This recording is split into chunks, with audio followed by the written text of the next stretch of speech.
Сәлеметсіздер ме оқушылар? Бүгінгі тақырыбымыз тригонометриялық теңдеулер. Қарапайым тригонометриялық теңдеулерді шешуді үйренеміз. Сабақтың басында біз осы күнге дейін өткен өз білімдерімізді қайталап еске түсірейік. Бізде қарапайым тригонометриялық функциялардың саны нешеу? Кім айтады? Бізде ол төртеу. Қандай функциялар? X-тен синус, Y-тен синус 8, және Y-тен косинус 8, Y-тен тангенс 8, Y-тен котангенс 8. Дұрыс айтасың, осындай төрт функция бар, Енді Y-тен синус X функциясы жайында кім бізге толық мағлұмат береді? Кәне оқушылар, қол көтереміз. Анел, сен айтып жібер. Y-тен синус X функциясының қасиеттері бірінші анықталуы болса минус шексіздіктен плюс шексіздіктің аралығында, мәндер жиыны минус 1 мен плюс 1 аралығында, және де бұл функция бізде шектелген, және де периодты болып келеді. Периоды 2π-ге тең. Бұл функция тақ функция және графигі координаталар басына қарағанда симметриялы. Жарайсың, өте дұрыс айтты, Енді екінші функция бізде тригонометриялық функцияның екінші түрі Y-тен косинус X функциясы. Y-тен косинус X функциясы жайында кім қандай мағлұмат айтып береді бізге? Кәне қол көтереміз. Кәне Назым. Y-тен косинус X функциясы арқылы бұрышына параллельділігі пи альфа нүктесі арқылы өтетінін білеміз. Сондықтан біз оны тригонометриялық функцияны Y-тен косинус X деп белгілей аламыз. Бізде Y-тен косинус X функциясының графигін табу үшін косинус X-тен Y жақшаның ішіне X қосқан π2 келтіру формуласы арқылы қолданатынымызды білеміз. Сондықтан бізде ол тригонометриялық функция. Бізде оның қасиеттері бар. Анықталуы болса минус шексіздіктен плюс шексіздікке дейін болса, мәндер жиыны минус 1-ден 1-ге дейінгі аралықты береді. Және ол бізде периодты болған соң ең кіші мәні 2π-ге тең, ордината осіне қарағанда симметриялы.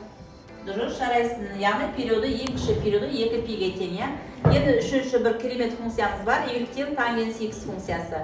Кәнекей Y-тен тангенс X функциясы еске түсірейік. Гүлназым.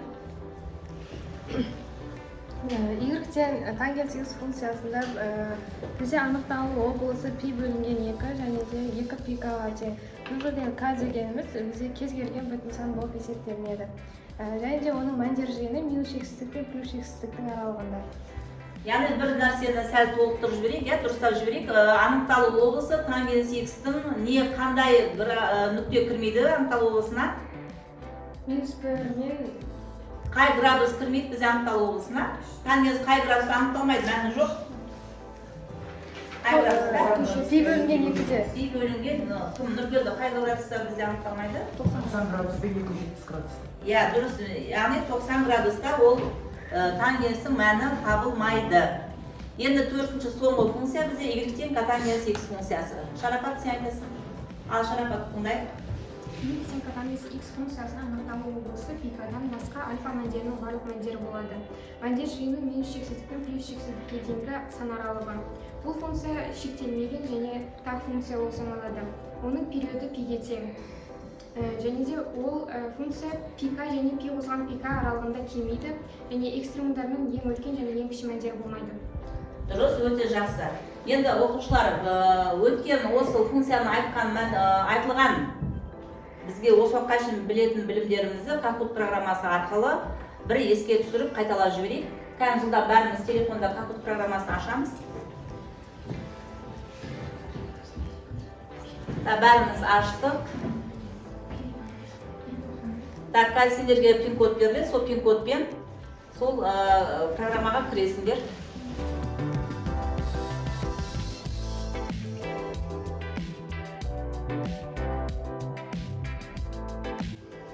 Тригонометриялық теңдеулер жайында біз алдыңғы тақырыпта өттік,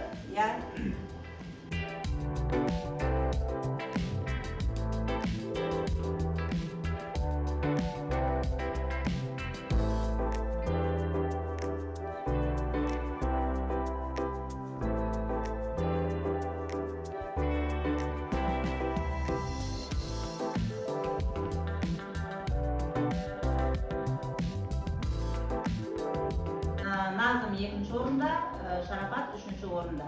Яғни қалғандарымыз әлі де болса үй тапсырмасын үйде көбірек дайындалуды қажет етеді. Жарайды, енді біз алдыңғы өткен осы қарапайым тригонометриялық теңдеулерді тағы да бір еске салып, шолып өтейік. Өткен сабақта айтып өткенбіз, қарапайым тригонометриялық теңдеулердің бәрін қандай шеңберде көрсеткен ыңғайлы бізге? Бірлік шеңберде, иә? Мінекей, бірлік шеңберде, мынау бізде бірлік шеңбер. Мұндағы біз бірлік шеңбердегі осы теңдеудің шешімдерін табу үшін x тең a түзу мен қиылысу нүктелерінің координатасын табу бізге керек болады. Мынау бізде мысалы x тең 2-ден 1 түзу болса, мына b нүктесі мен s нүктесі осы теңдеудің түбірлері болады. Бірақ өздерің білетіндей түбірлер саны қанша? Теңдеуде түбірлердің саны қанша болады? Шексіз көп түбірлер бар. Сондықтан біз түбірлердің санына нені қосып отырамыз? Периодын, иә? Периодын қосып отырамыз. Период қаншаға тең болды? Қойсаңызда периоды? 2 пиға тең болды. Жарайды, қазір сендер өздерінің телефоны арқылы 2 пиға тең болды. Енді қазір біз осы тақырыпта топпен жұмыс жасайық. Мен өздеріне сендерге қазір кестелер тапсырмалар берем, соны топпен жұмыс жасап, болған топ тақтаға осы тапсырмаларды орындайсыңдар. Әсемай, сен тобыңмен мына гүлдегі тапсырмаларды орындайсыңдар, дайын болсаңдар тақтаға орындауға болады. Жарайға, сен өзің тобыңмен мына тапсырмаларды орындайсыңдар, анес мына тапсырмаларды орындайсың. Кәнде жылда бәріміз кірісеміз.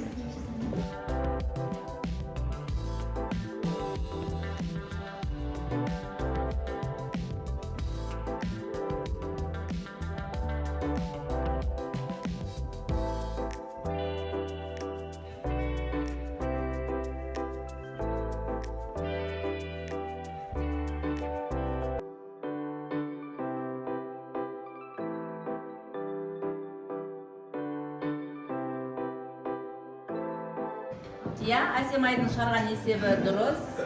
Гүлназым есебі де дұрыс. Мына жерде Анелдің шығарған есебі минус каменс болғанда дұрыс. Зеренің де шығарған есебі дұрыс. Жарайсыңдар. Рахмет, отырыңдар.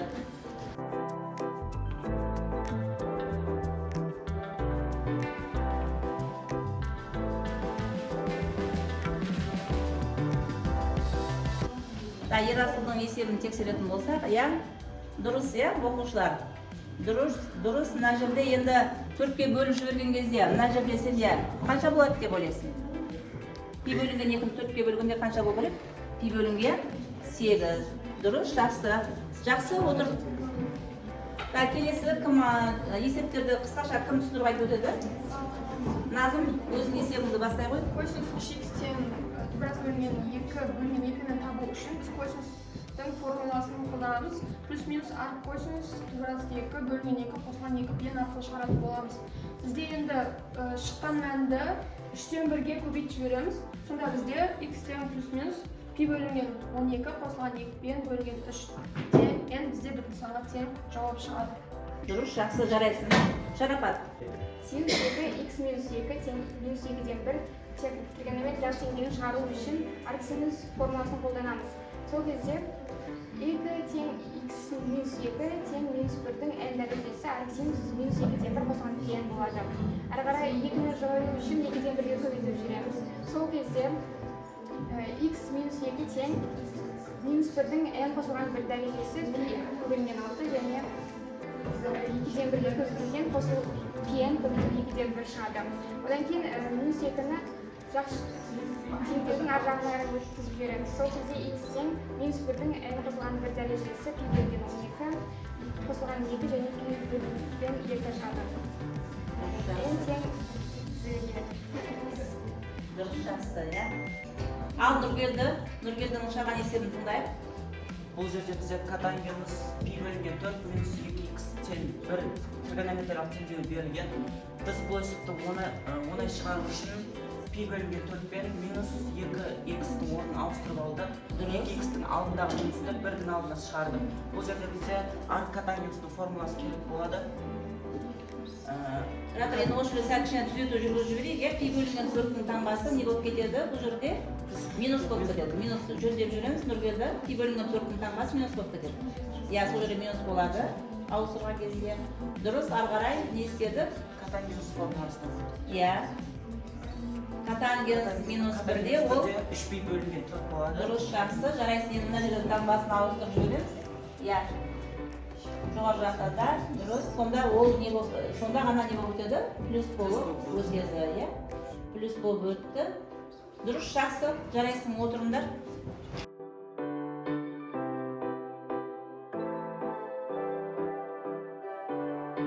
Анель, есебін түсіндіріп өтсе. Бұл жерде синус 2х тең минус 2-ден 1 тригонометриялық теңдеуді шығару үшін ең бірінші арк синустың формуласына келтіреміз. Ол кезде бізде осы бағанда көрсетілгендей келеді. Және де біз мына жерде минустан айырылу үшін мұнда n плюс 1 дәрежесін келтіреміз. Сонда осылай болады. Және мынау 2х-тан 2х-ның екісіне құтылу үшін біз пи бөлінген 6-ны 2-ге бөлеміз. Сол кезде бізде пи бөлінген 12 шығады. Сонда мәні осылай шығады. Дұрыс, енді мына Анель сәл бір қарапайым кемшілік жіберіпсің, иә? Бірінші жолында 2 синус емес, не болады? 2х болу керек. Иә, соны түзей саламыз. Дұрыс. Арайлым, ал айта бер. Мына есептің x-тегі мәнін табу үшін біз Теңдеудің, иә? теңдеудің мәнін табу үшін арк синустың формуласын алып келіп қоямыз. Сол кезде мына жақта көп тұрғандарымызда болады. Сосын арк синустың турасы 3 бөлінген 2-дегі мәні пи бөлінген 3. Және плюс жазып аламыз. Содан кейін минус пи бөлінген 3-ті оң жаққа қарай әкелеміз. Сол кезде плюс пи бөлінген 3 болып келеді. Сосын 2-ден құтылу үшін, x-ның мәнін табу үшін біз барлық пилерді 2-ге бөліп шығамыз. Сол кезде осындай мәні бөлінеді. Дұрыс, жақсы.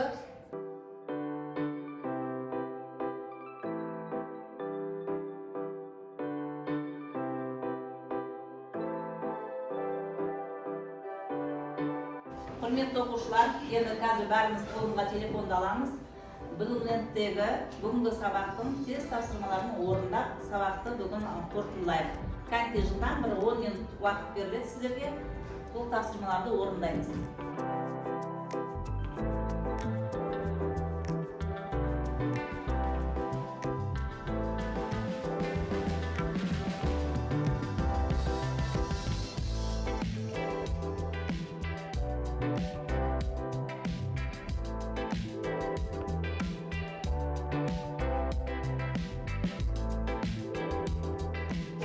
Бүгінгі сабақта қорытындылайтын болсақ, бізде Шарапат бірінші тапсырмада қате жіберіпсің, иә? Сол тапсырманы үйге барып қайттан орындаймыз. Бағдаулет 5-ші тапсырманы, Балнұр 2-ші, 4-ші, 6-ші тапсырмаларды қайттан орындаймыз. Мағжан бүгін ауырып жатыр, сабаққа келмеді. Ағарыс 2 тапсырманы қате орындапсың. Сымбат, саған көбірек үйде дайындалу керек, 3 тапсырманы қате орындалғансың. Арайлым өте жақсы, жарайсың. Сосын бізде Зере дұрыс орындапты барлық тапсырманы. Нұргелді де бір қате, сосын Әсемайда бір қате бар екен. Бағдаулет сабаққа келмеді. Назым 2 тапсырмада қателесіпсің. Әсел барлық тапсырмалар біреуі қате, 5-ші тапсырма қалғандары дұрыс, е. Ерасылда 2 қате бар екен. Оқушылар, бүгінгі сабаққа белсенді қатысқан бізде Ерасыл, Назым, Шарапат, Анель, Гүлназым, Әсел, осы оқушылар бізге белсенді қатысты. Бүгінгі сабақта өздері жіберген кемшіліктерді көрдіңдер, сол бойынша үйде қайтадан жұмыс жасаймыз. Ертеңгі сабаққа дайындықпен келіңіздер. Бүгінгі сабақ аяқталды. Қош сау болыңыздар.